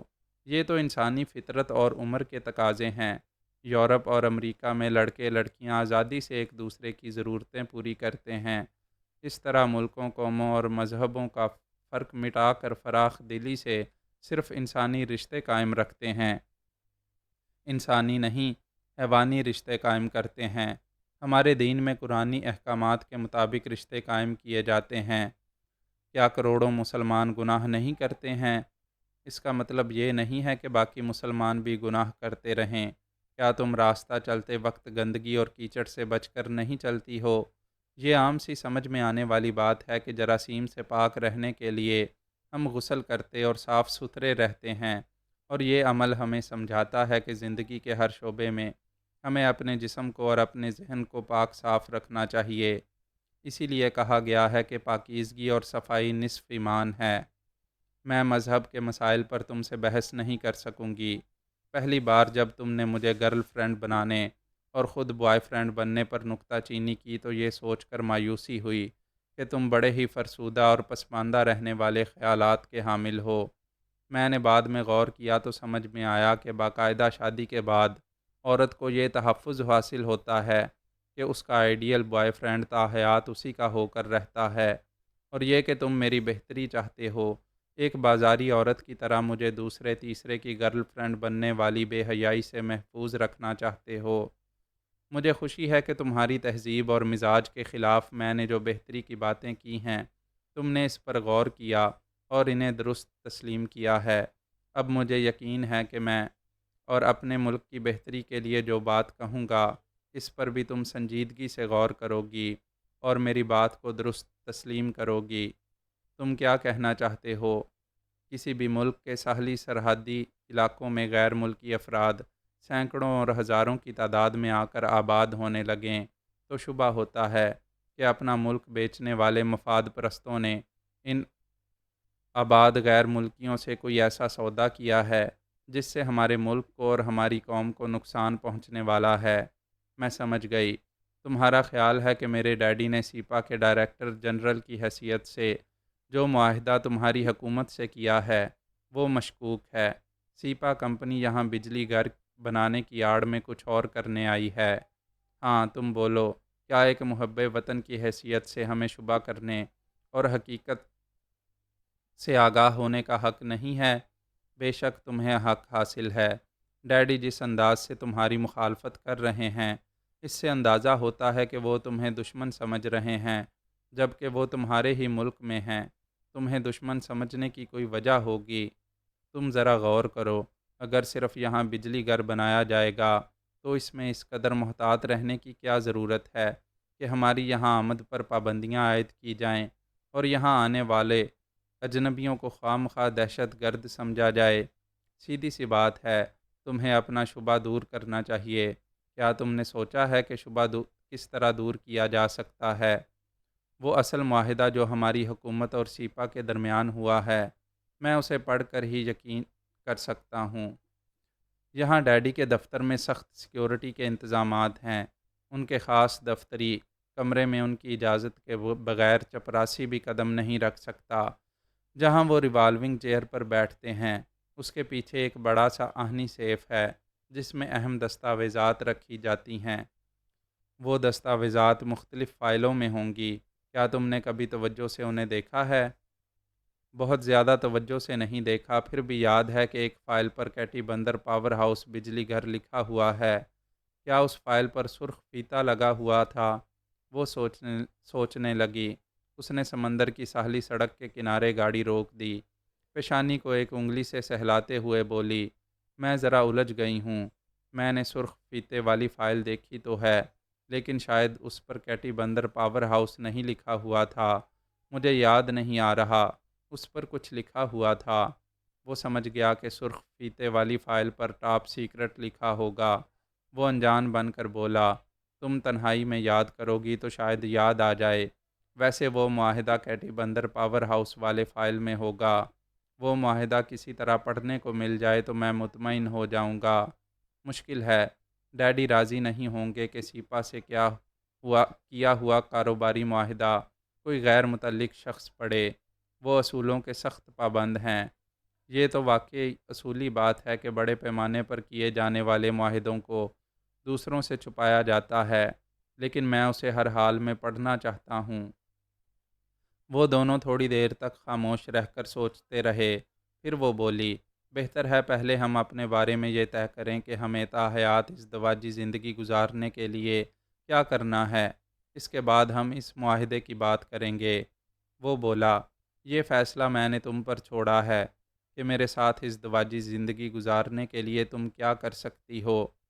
میں 3 دن سے سوچ رہی ہوں کہ تمہیں اپنا بنانے کے لیے مجھے اپنا مذہب چھوڑ کر اسلام قبول کرنا چاہیے یا نہیں۔ دل و دماغ میں یہی ایک بات نقش رہی کہ میں تمہارے بغیر نہیں رہ سکوں گی۔ اگر میں نے خود پر جبر کیا اور تم سے دور رہی تو اب نارمل زندگی گزاروں گی۔ وہ نفسیاتی پہلو سے درست کہہ رہی تھی۔ انسان کو جو چیز حاصل نہ ہو، اس کے حصول کے لیے وہ ساری زندگی بے چین رہتا ہے۔ اگر کچھ قربانیاں دے کر اسے حاصل کر سکتا تھا تو پھر کیوں حاصل نہیں کیا؟ بعد میں وہ پچھتاتا رہتا ہے۔ اس نے پوچھا، تم ابھی کشمکش میں ہو یا کسی نتیجے پر پہنچ رہی ہو؟ میں کہہ چکی ہوں تمہارے بغیر نہیں رہ سکتی۔ میں تمہارا دین اسلام قبول کروں گی، ڈیڈی کو بھی چھوڑ کر تمہارے ساتھ جاؤں گی، لیکن اس نے بات ادھوری چھوڑ کر اسٹیئرنگ پر ہاتھ مارا، پھر بے چینی سے پہلو بدل کر اس کی طرف گھوم کر کہا، لیکن میں تمہارے لیے مصیبت بن جاؤں گی۔ مصیبت کیسے بنو گی؟ ایسی کیا بات ہے؟ تم نہیں جانتے، میرے ڈیڈی یہاں سے UK اور امریکہ تک وسیع ذرائع کے مالک ہیں۔ میں تمہارے ساتھ کہیں بھی جاؤں گی تو ان کے جاسوس اور اعلی کار تمہارا پیچھا کریں گے۔ شاید وہ مجھے نقصان نہ پہنچائیں، لیکن تمہیں زندہ نہیں چھوڑیں گے۔ وہ ہنستے ہوئے بولا، تم میری فکر ایسے کر رہی ہو جیسے مجھے کبھی موت نہیں آئے گی۔ کاتب تقدیر نے میری موت کا جو وقت مقرر کیا ہے، اس سے پہلے تمہارے ڈیڈی کے اعلی کار مجھے مار نہیں سکیں گے۔ میں سمجھتی ہوں تم بہادر ہو، یہاں جان ہتھیلی پر لے کر آتے ہو، لیکن تمہیں کچھ ہو جائے گا تو میں بالکل تنہا رہ جاؤں گی۔ ڈیڈی مجھے زبردستی واپس لے جائیں گے تو تمہارے بغیر جی نہیں سکوں گی۔ مجھ سے صرف محبت نہ کرو، مجھ پر اعتماد بھی کرو۔ میں تمہاری خاطر موت سے لڑتا رہوں گا۔ میں سچ کہتی ہوں، زندگی میں پہلی بار اپنے ڈیڈی سے زیادہ تم پر بھروسہ کرنے لگی ہوں۔ یہ میرا اٹل فیصلہ ہے کہ تم جہاں جاؤ گے وہاں جاؤں گی۔ تمہاری محبت میرا حوصلہ اور بڑھا رہی ہے۔ میں اس معاہدے کو پڑھ کر مطمئن ہو کر اسی دن تمہیں اپنے ساتھ لے جاؤں گا۔ اب سوال یہ ہے کہ تم وہ معاہدہ کس طرح پڑھ سکو گے؟ پڑھ سکو گے یا ہم کس طرح اسے چرا کر لے جا سکیں گے؟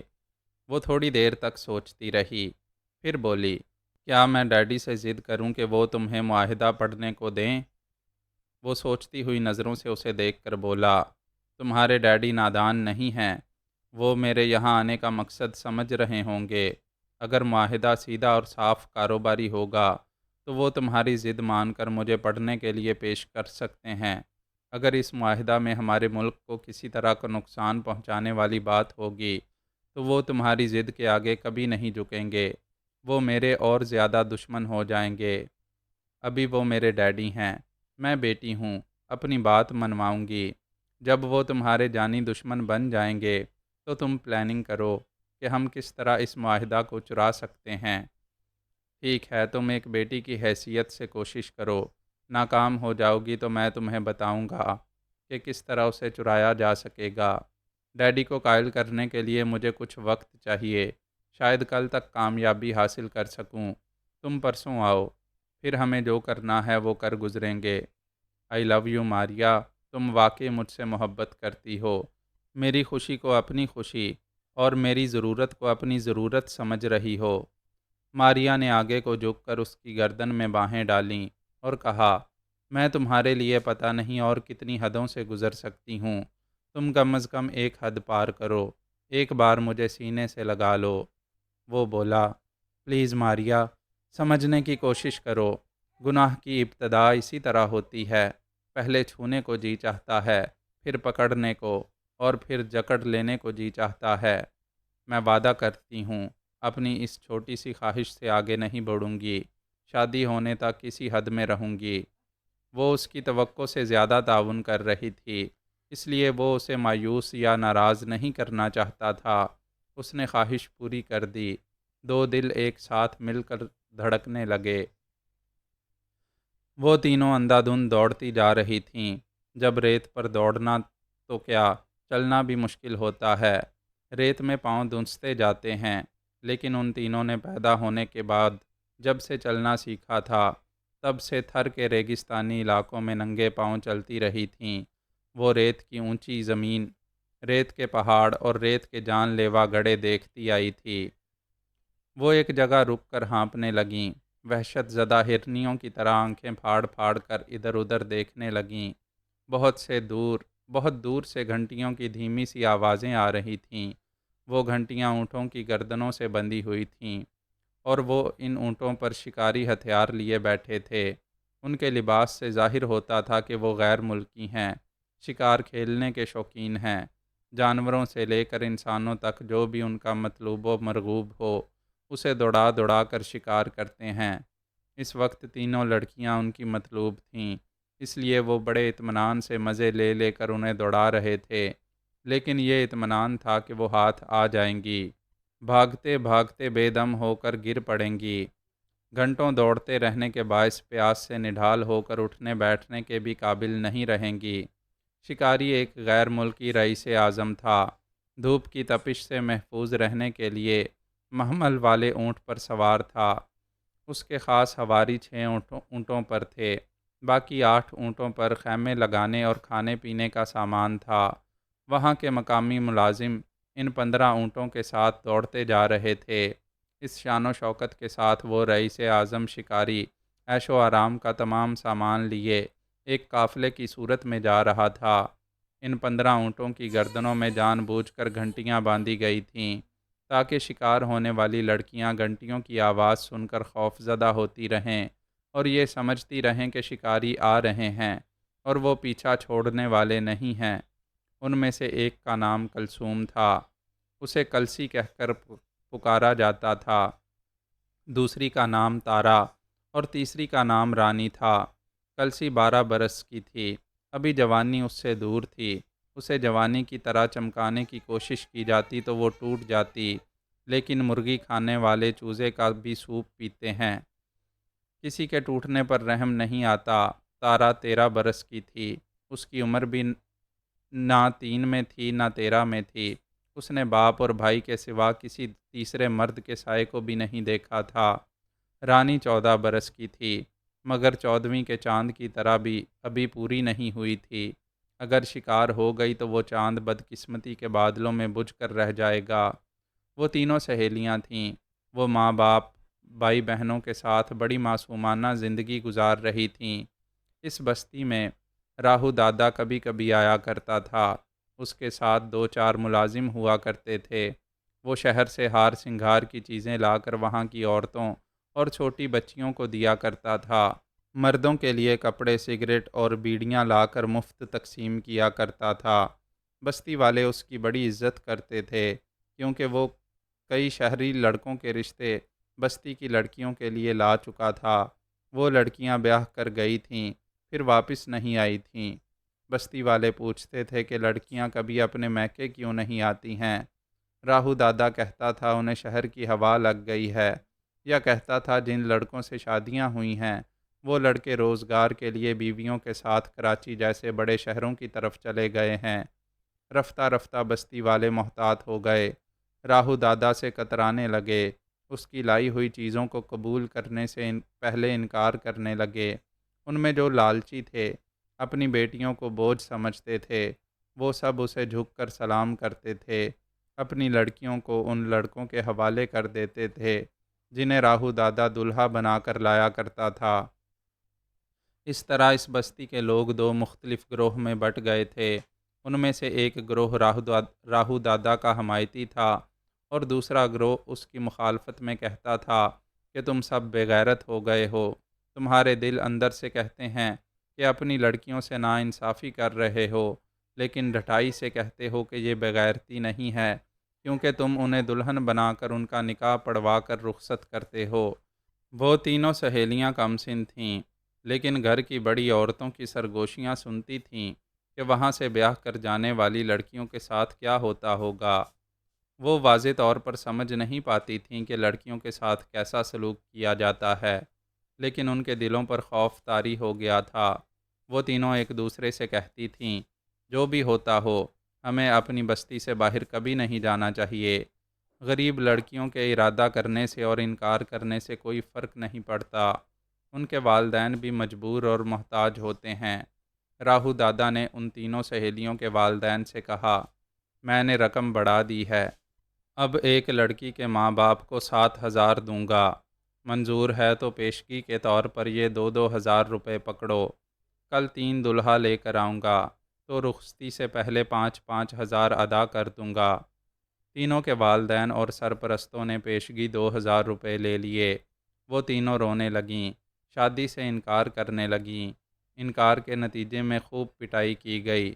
ان تینوں کو ایک جھگی میں بند کر کے کہا گیا کہ کل صبح انہیں دلہن بنانے کے لیے دروازہ کھولا جائے گا۔ رات ہو گئی، وہ تینوں بھوکی پیاسی سہمی ہوئی سی بیٹھی رہیں۔ 12 برس کی کلسی نے کہا، مجھے بڑا ڈر لگ رہا ہے۔ 13 برس کی تارا نے کہا، میری چاچی اور چاچا مجھ سے کتنی محبت کرتے تھے، مگر آج انہوں نے مجھے بہت مارا ہے۔ کیا میں ان پر بوجھ بن گئی ہوں؟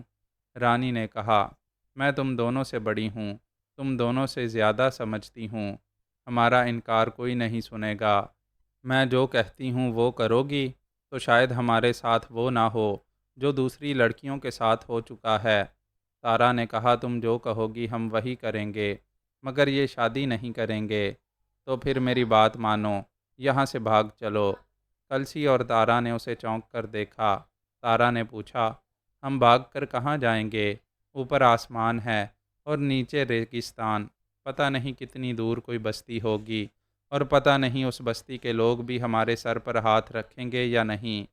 رانی نے کہا، کوئی ہمیں پناہ نہیں دے گا تو یہ ہمارے مقدر کی خرابی ہوگی، مگر میں ایسی جگہ دلہن بن کر نہیں جاؤں گی جہاں سے کوئی واپس نہیں آتی ہے۔ تم دونوں میری بات نہیں مانو گی تو میں اکیلی یہاں سے چلی جاؤں گی۔ ہم ہمیشہ دکھ سکھ میں ساتھ رہتے آئے ہیں، آج بھی ساتھ رہیں گے۔ کیوں کلسی، تو بول، ساتھ چلے گی یا اپنی تقدیر یہاں پھوڑے گی؟ کلسی نے کہا، تم دونوں جاؤ گی تو میں یہاں اکیلی نہیں رہوں گی۔ وہ تینوں ایک دوسرے سے گلے لگ کر رونے لگیں۔ انہوں نے کبھی سوچا بھی نہیں تھا کہ گھر سے بھاگنا ہوگا اور اتنی بڑی دنیا میں جانا ہوگا جسے پہلے کبھی دیکھا نہیں ہے۔ حد نظر تک صرف ریگستان ہی تھا۔ وہ یہ بھی نہیں جانتی تھیں کہ سب سے قریبی بستی 10 کلومیٹر کے فاصلے پر ہے۔ وہ کلومیٹر کا حساب بھی نہیں جانتی تھیں۔ رات گزرتی جا رہی تھی، پتہ نہیں کیا وقت ہوا ہوگا۔ پہلے وہاں کسی کے پاس گھڑی نہیں تھی۔ انہوں نے آپس میں چندہ جمع کر کے ایک گھڑی خریدی۔ وہ گھڑی اس جھگی میں لگا کرتی تھی جہاں چند نمازی باجماعت نمازیں پڑھا کرتے تھے۔ پھر راہو دادا نے انہیں کلائیوں سے باندھنے کے لیے سستی گھڑیاں لا کر دینے لگا تھا۔ ان لڑکیوں کے پاس گھڑیاں نہیں تھیں۔ وہ انگریزی گنتی نہیں جانتی تھیں۔ اگر گھڑی ہوتی تو اس کے 2 کانٹے دیکھ سکتی تھیں، مگر کیا وقت ہوا ہے یہ نہیں بتا سکتی تھیں۔ اس وقت وہ گھپ اندھیرے میں بیٹھی ہوئی تھیں۔ گھڑی کیا نظر آتی، جبکہ وہ ایک دوسرے کو دکھائی بھی نہیں دے رہی تھیں۔ کلسی نے پوچھا، ہم یہاں سے کیسے نکل سکیں گے؟ رانی نے کہا، ابھی خاموش رہو، سب کو گہری نیند سو جانے دو۔ اس وقت گہرا سناٹا تھا، دور تک کسی کی آواز سنائی نہیں دے رہی تھی۔ وہاں تمام جھگیاں سرکنڈے کی ملائم اور پتلی لکڑیوں سے بنائی گئی تھیں۔ ان پتلی کمیچوں کو ایک دوسرے سے جوڑ کر دیواریں بنائی گئی تھیں۔ وہ رانی کی ہدایت کے مطابق اپنی انگلیوں سے ان کمچیوں کو الگ کر کے توڑنے لگیں۔ ایک کمچی کے ٹوٹنے سے ہلکی سی آواز پیدا ہوتی تھی۔ وہ آواز رات کے سناٹے میں گونجتی ہوئی سی لگتی تھی۔ وہ ٹھہر ٹھہر کر انہیں توڑ رہی تھیں۔ بڑی دیر بعد اس دیوار کا اتنا حصہ ٹوٹ گیا تھا جہاں سے وہ گزر کر باہر نکل سکتی تھیں۔ ایک سہیلی نے دوسری سہیلی کا ہاتھ پکڑ کر اسے اپنے سینے میں رکھا۔ اس کا دل خوف کے مارے بہت تیزی سے دھڑک رہا تھا۔ صرف اسی کا نہیں، تینوں کے دل خوف سے دھڑک رہے تھے۔ باہر پچھلے پہر کا چاند نکل آیا تھا، کوئی بھی انہیں دیکھ سکتا تھا۔ رانی نے ان دونوں سے سر جوڑ کر سرگوشی میں کہا، پہلے میں نکلتی ہوں، تم دونوں میرے پیچھے چلی آؤ۔ وہ دونوں سے الگ ہو کر اس ٹوٹے ہوئے حصے کی طرف آئی، لیکن باہر نکلنے سے پہلے ہی پیچھے ہٹ گئی۔ کسی بوڑھے کے کھانسنے کی آواز سنائی دی تھی۔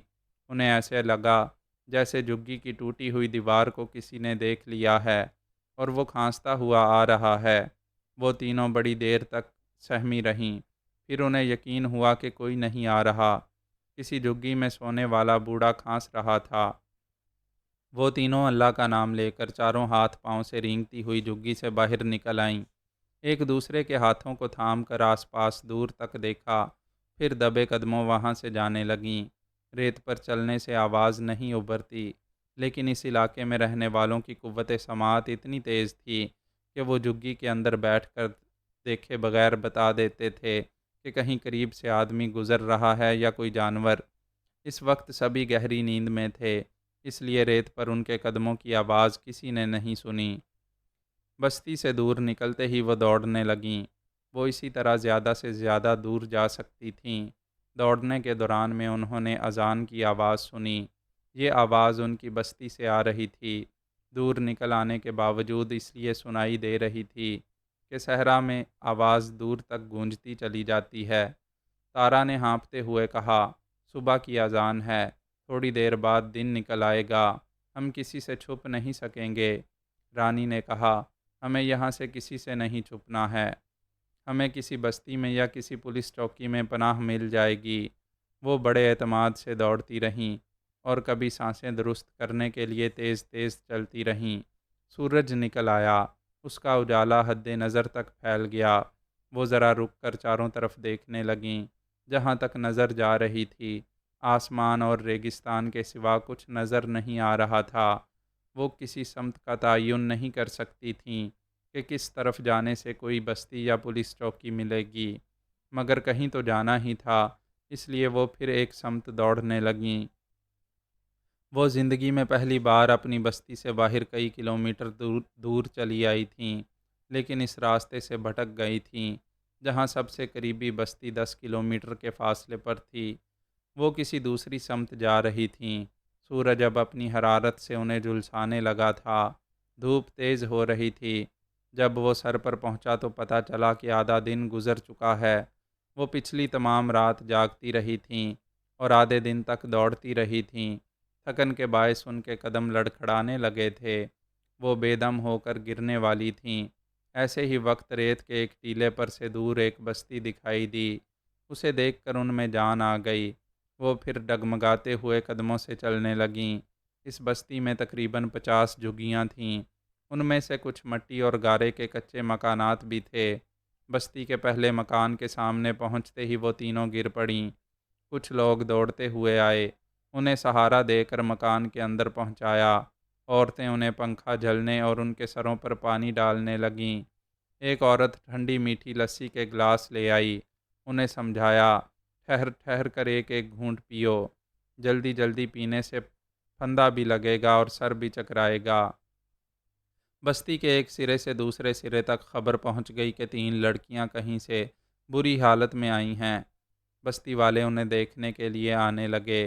وہاں مسلمانوں اور ہندوؤں کی ملی جلی آبادی تھی۔ ایک ہندو بنیے کی بڑی سی دکان تھی جہاں سے کھانے پینے کا تمام سامان خریدا جاتا تھا۔ دوسرے ہندو نے مردوں اور عورتوں کے کپڑے، چوڑیوں اور نقلی زیورات کی دکان کی ہوئی تھی۔ ایک مسلمان ٹینکر کے ذریعے میرپور خاص سے پینے کے لیے پانی منگواتا تھا اور تھوڑے سے منافع کے عوض پانی بیچتا تھا۔ وہ سب لوگ بھی ان لڑکیوں کے پاس آئے اور ان کی رویداد سننے لگے۔ ان کی رویداد میں سب سے اہم کردار راہو دادا کا تھا۔ وہ پورے تھر کے علاقے میں شیطان کی طرح مشہور تھا۔ اس کا نام سن کر بہت سی عورتیں اور مرد وہاں سے چلے گئے۔ اپنے گھروں کی طرف جاتے ہوئے ایک دوسرے سے کہنے لگے کہ یہ راہو دادا سے بچ نہیں پائیں گی۔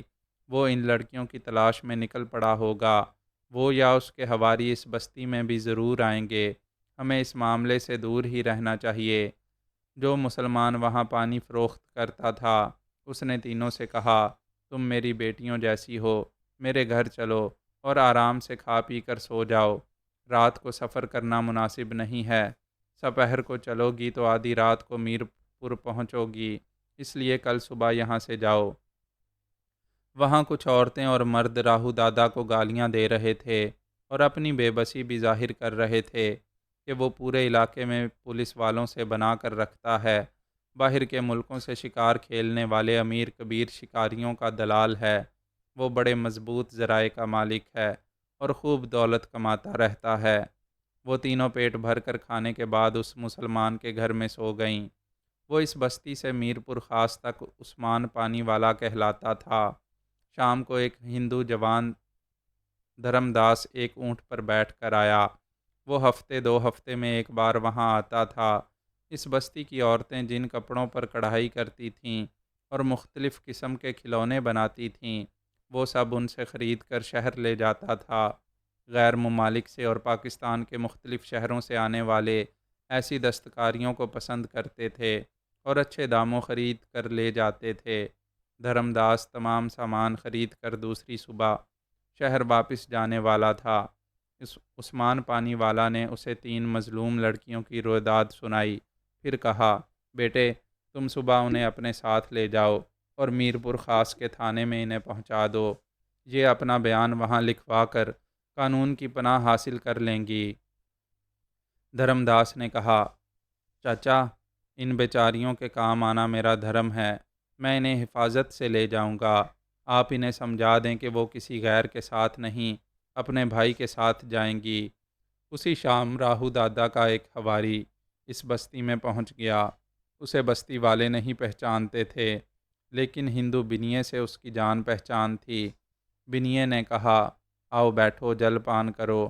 پھر سرگوشی میں بولا، 3 چھوکریوں کے لیے آئے ہو؟ ہاں، یہی پوچھنے والا تھا۔ کیا وہ تینوں یہاں ہیں؟ ہیں، مگر تم کسی اور سے ان کے بارے میں نہ پوچھنا۔ راہو دادا سے کہنا یہاں نہ آئے، بستی والے اس کے خلاف ہیں۔ کوئی راہو دادا کا کچھ بگاڑ تو نہیں سکے گا، مگر یہاں کچھ مسلمان ایسے ہیں جو مارنے مرنے پر تیار ہو جائیں گے۔ اس حواری نے کہا، گرداری بھائی، تم تو جانتے ہو راہو دادا اپنے شکار کو چھوڑتا نہیں ہے۔ وہ پورے ہتھیار والوں کے ساتھ آئے گا تو یہاں سب ٹھنڈے پڑ جائیں گے۔ جب لڑکیاں آسانی سے مل جائیں گی تو راہو دادا کو آنے کی ضرورت کیا ہے؟ وہ کس طرح آسانی سے ملیں گی؟ دستکاری کا سامان خریدنے والا دھرم داس آیا ہوا ہے، میں نے معلوم کیا ہے۔ وہ کل صبح ان تینوں کو یہاں سے میر پور خاص لے جائے گا۔ کیا پکی بات ہے؟ بالکل پکی۔ جھوٹ کہوں تو دادا آ کر گولی مار دے۔ میں ایک چٹھی لکھ دیتا ہوں، راہو دادا اسے پڑھ کر سمجھ لے گا اور خوش ہو کر مجھے تھوڑا بہت کمیشن ضرور دے گا۔ حواری اس کی لکھی ہوئی چٹھی لے کر چلا گیا۔ وہ تینوں بری طرح تھکی ہوئی تھیں، سپہر سے رات گئے تک سوتی رہیں۔ انہیں کھانے کے لیے جگایا گیا مگر وہ بے سدھ پڑی رہیں۔ صبح 5 بجے بیدار ہوئیں۔ عثمان پانی والا کی بیوی نے بتایا کہ انہیں شہر پولیس والوں کی پناہ میں پہنچانے کا انتظام ہو چکا ہے، وہ اچھی طرح کھا پی کر چلی جائیں۔ رانی نے کہا، ہم یہاں محفوظ ہیں، آرام سے ہیں، اگر آپ چاہیں تو ہمیں گھر کی نوکرانی بنا کر رکھ لیں۔ عثمان پانی والا نے کہا، میں تم تینوں کو بیٹیاں بنا کر رکھ سکتا ہوں، لیکن راہو دادا کی پہنچ بہت اوپر تک ہے۔ وہ ہم سب کو مجبور اور بے بس بنا کر تمہیں یہاں سے لے جائے گا۔ میرے ہاں پانی کی کمی نہیں ہے، جاؤ غسل کرو اور خوب کھا پی کر دھرم داس کے ساتھ چلی جاؤ۔ تھر کے علاقوں میں پانی نایاب ہوتا ہے، وہاں رہنے والے کئی مہینوں میں ایک بار غسل کرتے ہیں۔ جب کبھی بارش ہوتی ہے تو پینے کے لیے پانی بھی جمع کرتے ہیں اور کھلے آسمان کے نیچے خوب بھیگتے ہیں۔ ان تینوں کو بھی کئی ماہ بعد نہانا نصیب ہوا۔ بستی کے کچھ گھروں سے ان کے ناپ کے مطابق لباس لا کر دیے گئے۔ وہ انہیں پہن کر پیٹ بھر کر کھانے کے بعد گھر سے باہر آئیں۔ دھرم داس کے اونٹ پر خریدا ہوا سامان اور پانی کا مشکیزہ تھا۔ جیسے تیسے ان تینوں کو اونٹ پر بٹھایا گیا۔ دھرم داس نے اس کی مہار پکڑی، پھر وہاں سے چل پڑا۔ بستی سے ذرا دور جا کر رانی نے کہا، بھیا، یہ اچھا نہیں لگتا کہ تم پیدل چل رہے ہو اور ہم آرام سے بیٹھے ہوئے ہیں۔ وہ بولا، تم تینوں چھوٹی بہنیں ہو، بڑے بھائی کا فرض ہے کہ تمہیں آرام سے منزل تک پہنچائے۔ رانی سرد آہ بھر کر بولی، ہماری کوئی منزل نہیں ہے، اتنی بڑی دنیا میں ہم تینوں کا کوئی نہیں ہے۔ فکر نہ کرو، اوپر بھگوان ہے، نیچے بھائی ہے۔ تھانے میں رپورٹ لکھوا کر میں تمہیں اپنے گھر لے جاؤں گا۔ 3 دن کے بعد میری شادی ہونے والی ہے، تمہیں شادی والے گھر میں بہت مزہ آئے گا۔ یہ تو بڑی خوشی کی بات ہے، ہمارا بھیا دلہا بنے گا اور ہمارے لیے بھابھی لائے گا۔ پتہ ہے تمہاری آنے والی بھابھی بہت سندر ہے، اس کا نام کانتا کماری ہے۔ ہم بچپن سے ایک دوسرے کو چاہتے تھے، بھگوان کی کرپا سے ہماری محبت کامیاب رہی ہے، ہم ہمیشہ کے لیے ایک ہو جائیں گے۔ وہ کہتے کہتے چپ ہو کر رک گیا۔ اونٹ بھی رک گیا۔ دور سے بہت سی گھنٹیوں کی آوازیں سنائی دے رہی تھیں۔ کلسی نے پوچھا، یہ کیسی آوازیں ہیں؟ دھرم داس نے کہا، معلوم ہوتا ہے کوئی قافلہ آ رہا ہے۔ وہ قافلہ ہی تھا، ایک رئیس شکاری کا قافلہ۔ دھرم داس نے اور ان تینوں نے سر گھما کر ادھر ادھر دیکھا۔ ان کے پیچھے اور دائیں بائیں ریت کی ڈھلان سے کئی اونٹ ابھرتے آ رہے تھے۔ ایک اونٹ کی مخمل پر ایک رئیس اعظم شکاری رائفل لیے بیٹھا ہوا تھا۔ دوسرے اونٹوں پر بیٹھنے والوں کے پاس بھی مختلف ہتھیار تھے۔ سب سے آگے والے اونٹ پر راہو دادا کو دیکھتے ہی لڑکیاں خوف سے چیخنے اور رونے لگیں۔ رانی نے کہا، بھیا یہ ہمیں پکڑ لیں گے، یہاں سے بھاگو۔ دھرم داس نے کہا، ہم ان کی شوٹنگ رینج میں ہیں، بھاگنا چاہیں گے تو وہ ہمیں گولی مار دیں گے۔ حوصلہ کرو بھگوان پر، اپنے خدا پر بھروسہ رکھو، وہ تمہیں بچانے والا ہے۔ راہو دادا اپنے اونٹ سے اتر گیا تھا اور رئیس اعظم کے اونٹ کی مہار پکڑ کر تیزی سے آ رہا تھا۔ پھر وہ ان تینوں لڑکیوں کے چاروں طرف رئیس اعظم کے اونٹ کو چلاتا ہوا کہنے لگا، سر، آپ انہیں ہر زاویے سے دیکھیں اور میرے انتخاب کی داد دیں۔ آپ نے فرمایا تھا کہ آپ کو کچے انار پسند ہیں۔ وہ تینوں بہت ہی کم سن تھیں، مگر خوبصورت اور صحت مند تھیں۔ پھر غسل کر کے اور صاف ستھرے لباس پہن کر اور زیادہ نکھر گئی تھیں۔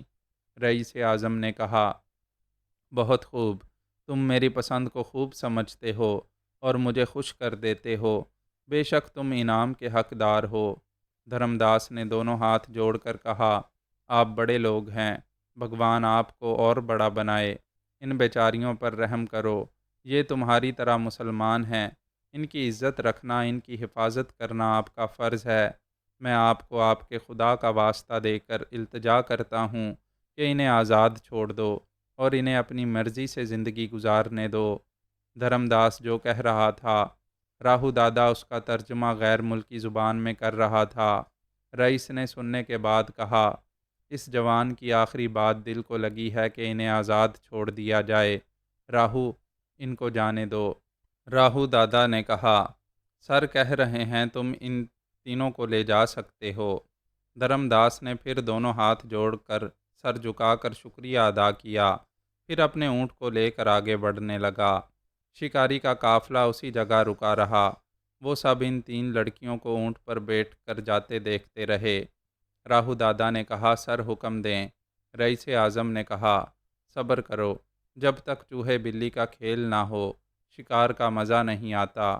کیا تم نے کبھی دیکھا ہے، بلی چوہے کو پکڑتی ہے، چھوڑتی ہے، پھر پکڑتی ہے، پھر چھوڑتی ہے، مگر اسے چھپنے اور بچنے کا موقع نہیں دیتی، آخر اسے شکار کر لیتی ہے۔ دھرم داس انہیں لے کر دور نکل آیا تھا۔ تب رئیس اعظم نے رائفل سیدھی کی، ٹارگٹ لینس سے ایک آنکھ لگا کر نشانہ لیا، پھر ٹھائیں کی زوردار آواز کے ساتھ گولی چلا دی۔ دھرم داس کے حلق سے چیخ نکلی، وہ اچھل کر ریت پر گرا اور اپنے لہو میں بھیگتے ہوئے تڑپنے لگا۔ وہ محافظ، وہ راہ دکھانے والا، تھوڑی دیر پہلے کہہ رہا تھا، پتہ ہے تمہاری ہونے والی بابی بہت سندر ہے، اس کا نام کانتا کماری ہے، ہم بچپن سے ایک دوسرے کو چاہتے ہیں، بھگوان کی کرپا سے ہماری محبت کامیاب ہو رہی ہے، ہم ہمیشہ کے لیے ایک ہو جائیں گے۔ وہ ہمیشہ کے لیے اپنی کانتا کماری سے منہ چھپا کر سو گیا۔ وہ تینوں خوف سے چیخ رہی تھیں۔ شکاری نے اونٹ کو بڑکانے کے لیے دوسرا فائر کیا۔ وہ گولی اونٹ کی کھال کو چھیلتی ہوئی گزر گئی۔ وہ بدک کر بھاگنے لگا۔ وہ سب مارے دہشت کے چیخ رہی تھیں، تیز رفتاری سے بھاگتے ہوئے اونٹ پر ادھر ادھر سے جھٹکے کھا رہی تھیں۔ شکاری اور اس کے قافلے کے تابعدار کہے لگا رہے تھے۔ وہ تینوں اپنے علاقے میں کئی بار اونٹوں پر بیٹھ چکی تھیں، لیکن بے ڈھنگی رفتار سے بھاگتے ہوئے اونٹ پر بیٹھنا اور سنبھلنا نہیں آتا تھا۔ وہ اس کی پیٹھ پر بار بار اچھل کر گرنے کے انداز میں بیٹھنے اور سنبھلنے کی کوششیں کر رہی تھیں اور چیخ چیخ کر کسی کو مدد کے لیے پکار رہی تھیں۔ آخر وہ ایک ایک کر کے کوہان کی بلندی سے نیچے ریت پر گرتی گئیں۔ ان کہے لگانے والوں کے لیے دلچسپ تماشا بنتی گئیں۔ اگر وہ ریگستان میں نہ ہوتیں اور ریت پر نہ گرتیں تو ان کی ہڈیاں پسلیاں ٹوٹ جاتیں۔ انہوں نے کبھی یہ سوچا بھی نہیں تھا کہ گھر والوں سے اور شکاریوں سے بچنے اور بھاگنے کے دوران میں ایسی درگت بنے گی۔ وہ تکلیف سے کراہتے ہوئے اٹھنے لگیں۔ دور، بہت دور کہے لگانے والے اڑتی ہوئی ریت کے سبب دھندلے سے نظر آ رہے تھے۔ وہ سب اتنی دور تھے کہ ان کے ہنسنے بولنے کی آوازیں انہیں سنائی نہیں دے رہی تھیں۔ پھر رئیس اعظم کی رائفل ان کی طرف اٹھ گئی۔ اس نے ٹریگر کو دباتے ہوئے کئی بار فائرنگ کی۔ کئی گولیاں ان تینوں کے آس پاس ریت کے ذرات کو اڑانے اور بکھیرنے لگیں۔ موت اتنے قریب آ کر دھمکیاں دے رہی تھی۔ وہ چیخیں مارتی ہوئی وہاں سے بھاگنے لگیں۔ ان سے پہلے اونٹ خوف زدہ ہو کر کہیں بھاگتا چلا گیا تھا، نظر نہیں آ رہا تھا۔ اس پر کھانے اور پینے کا جو سامان تھا وہ بھی اس کے ساتھ چلا گیا تھا۔ وہ بڑی دیر تک اندھا دھند دوڑتی رہیں، پھر ایک جگہ رک کر ہانپنے لگیں۔ پلٹ کر دیکھا، کوئی نظر نہیں آ رہا تھا۔ شکاری اپنے قافلے کے ساتھ کہیں گم ہو گیا تھا۔ ریت کے اونچے نیچے ٹیلے انہیں چھپا رہے تھے۔ وہ تینوں وحشت زدہ ہرنیوں کی طرح آنکھیں پھاڑ پھاڑ کر ادھر ادھر دیکھنے لگیں۔ تھوڑی دیر بعد دھیمی دھیمی سی گھنٹیوں کی آوازیں آنے لگیں۔ جب بھی اونٹ بستی کے قریب سے گزرتے تھے تو ان کی گھنٹیوں کی آوازیں صحرا کی لوک موسیقی کی طرح دلوں میں اترتی تھی، لیکن اس وقت سورہ اسرافیل کی طرح ان کے دلوں کو دھڑکا رہی تھیں۔ وہ گھنٹیوں کی آوازوں کو سنتے ہی پھر وہاں سے بھاگنے لگیں۔ بھاگنے کا راستہ ہو اور منزل کا نام و نشان نہ ہو تو چلنے اور دوڑنے والے بھٹکتے ہی رہ جاتے ہیں۔ ان کے ساتھ بھی یہی المیہ تھا کہ وہ حد نظر تک پھیلے ہوئے ریگستان میں سمت کا تعین بھی نہیں کر سکتی تھیں کہ وہ جنوب کی طرف دوڑ رہی ہیں یا مغرب کی طرف یا شمال کی طرف یا مشرق کی طرف۔ اس وقت سورج سر پر تھا، ورنہ اس کے جھکاؤ سے اندازہ ہو سکتا تھا کہ مغرب کدھر ہے۔ ایک سمت معلوم ہونے سے باقی تین سمتیں بھی سمجھ میں آ جاتیں۔ آدھا دن گزر چکا تھا۔ شکاری اب دیر نہیں کرنا چاہتے تھے، وہیں کہیں انہیں پکڑ کر خیمے لگانا چاہتے تھے، اس لیے اب گھنٹیاں تیزی سے بج رہی تھیں۔ وہ سمجھ گئیں کہ شکاریوں کے اونٹ اب قریب آ رہے ہیں۔ شکاری اب انہیں ڈھیل نہیں دیں گے اور وہ تینوں اونٹوں کی رفتار سے زیادہ تیز نہیں بھاگ سکیں گی۔ پھر بھی وہ بھاگنے اور خود کو بچانے کی کوششیں کر رہی تھیں۔ اب آخری سہارا دعا کا رہ گیا تھا۔ وہ دوڑنے کے دوران میں گڑ گڑاتی ہوئی دعائیں مانگتی جا رہی تھیں۔ انہوں نے پھر ذرا رک کر پلٹ کر دیکھا تو ریت کے بگولے فضا میں بلند ہو رہے تھے۔ ان بگولوں کے اس پار بہت دور شکاری کا قافلہ دھندلا سا دکھائی دے رہا تھا۔ پہلے صرف گھنٹیوں کی آوازیں سنائی دے رہی تھیں، اب موت کے ہرکارے بھی نظر آ رہے تھے۔ وہ پھر چیخیں مارتی ہوئی بھاگنے لگیں۔ ڈھلان سے اونچائی کی طرف دوڑنا آسان نہیں ہوتا، مگر وہ تھکنے اور ہانپنے کے باوجود چاروں ہاتھ پاؤں سے رینگتی ہوئی تیزی سے اونچائی کی طرف جا رہی تھیں۔ جب وہ اونچائی پر پہنچی تو بہت دور ہریالی نظر آنے لگی۔ جوار اور باجرے کے کھیت بھی تھے اور ہرے بھرے درخت بھی دکھائی دے رہے تھے۔ وہ تھر کے ویران صحرا سے نکل کر اس علاقے کو پار کر کے اس حصے میں آ گئی تھیں جہاں کارونجر کا پہاڑی سلسلہ تھا۔ ان پہاڑوں میں گرینائٹ جیسی قیمتی پتھر، کوئلے اور دیگر معدنیات موجود تھے۔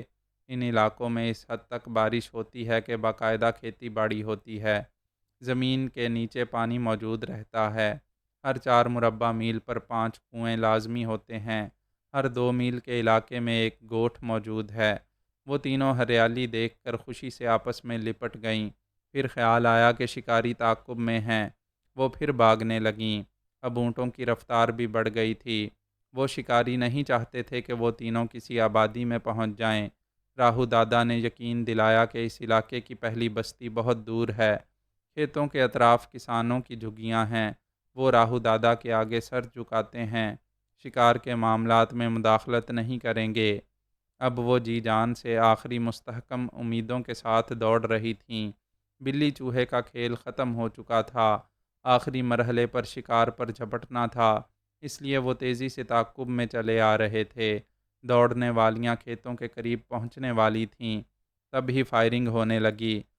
وہ اس طرح فائر کر رہے تھے کہ نازک ہرنیاں زخمی نہ ہوں، صرف دہشت بڑھ جائے کہ گولیاں ان تک پہنچ سکتی ہیں اور وہ بچ کر کہیں جا نہیں پائیں گی، انہیں کھیتوں میں ہی دبوچ لیا جائے گا۔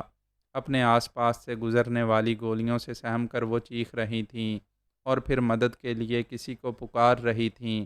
ایسے ہی وقت اچانک گھنٹیوں کی آوازیں تھم گئیں، فائرنگ بھی بند ہو گئی۔ شکاری رئیس اعظم اور راہو دادا وغیرہ نے دیکھا ایک اونٹ پر بیٹھا مسلح تابع دار چیخ مار کر اونٹ سے گر پڑا تھا اور اپنے لہو میں بھیگ کر ریت پر تڑپ رہا تھا۔ کسی نے اسے گولی ماری تھی۔ وہ سب رک کر معلوم کرنا چاہتے تھے کہ کس نے ایسی جرت کی ہے۔ اسی وقت دوسرا مسلح تابے دار دوسری گولی کھا کر گرا۔ تیسری گولی رئیس اعظم کے قریب سے گزری۔ راہو دادا فوراً ہی مہار کو کھینچتا ہوا اپنے آقا کے اونٹ کو دوسری طرف موڑ کر لے جانے لگا۔ قافلے میں کھلبلی مچ گئی تھی۔ وہ سب بھاگتے ہوئے منتشر ہونے لگے، ریت کے مختلف ٹیلوں کے پیچھے جانے لگے۔ وہ تینوں رک گئی تھیں، زمین پر گر پڑی تھیں۔ اگر غیبی مدد نہ پہنچتی تب بھی وہ آگے بڑھنے کے قابل نہیں رہی تھیں۔ انہیں تھک کر گرنا ہی تھا، سو گر پڑیں۔ دھوپ اور گرمی کی شدت تھی، مسلسل دوڑتے رہنے کے باعث سانس پھول رہی تھی۔ وہ ہانپتی ہوئی ان شکاریوں کو دیکھ رہی تھیں جو پسپا ہو رہے تھے اور اپنی حفاظت کے لیے ٹیلوں کے پیچھے چھپ رہے تھے۔ چھپنے کے دوران میں ان کا ایک اور مسلح تابے دار مارا گیا۔ وہ سب اونٹوں سے اتر گئے۔ راہو دادا نے چیخ کر پوچھا، کون ہو تم؟ ہم سمجھ گئے ہیں تم اکیلے ہو، کیا تمہاری شامت آئی ہے؟ کوئی جواب نہیں ملا۔ وہ انتظار کرنے لگے۔ دوسری طرف خاموشی انہیں متجسس اور پریشان کر رہی تھی۔ راہو دادا نے پھر بلند آواز سے کہا، ہم کہتے ہیں سامنے آؤ، یا بات کرو، بتاؤ کہ تم کون ہو۔ وہ تینوں ادھر ادھر دیکھ رہی تھیں۔ پھر انہیں دور ایک جھاڑی کے پیچھے ایک بھاری بھرکم موٹر سائیکل نظر آئی۔ اس کے قریب ایک قداور صحت مند نوجوان کھڑا ہوا تھا۔ ہاتھ کے اشارے سے انہیں کہہ رہا تھا کہ وہ سیدھی ایک طرف کھیت میں بھاگتی چلی جائیں۔ پھر اس نے اپنی گن کی طرف اشارہ کر کے سمجھایا کہ پھر گولیاں چلنے والی ہیں۔ وہ تینوں اٹھ کر کھیتوں میں آئیں۔ جدھر اس جوان نے جانے کو کہا تھا ادھر بھاگنے لگیں۔ رئیس اعظم نے کہا، راہو وہ دیکھو بھاگ رہی ہیں، ہمارے ہاتھ سے نکل جائیں گی، انہیں قریبی آبادی تک پہنچنے سے پہلے روکو، فائر کرو۔ اس بار سب نے بیک وقت فائرنگ کی، لیکن وہ لڑکیاں شوٹنگ رینج سے دور چلی گئی تھیں۔ پھر دیکھتے ہی دیکھتے درختوں کے پیچھے نظروں سے اوجھل ہو گئیں۔ راہو دادا گالیاں دیتے ہوئے کہنے لگا، کتے، تم نے ہمارے 3 بندے مار دیے، ہم تمہیں کتے کی موت ماریں گے۔ اس بار فائر کرو، معلوم تو ہو کہ کہاں چھپے ہوئے ہو۔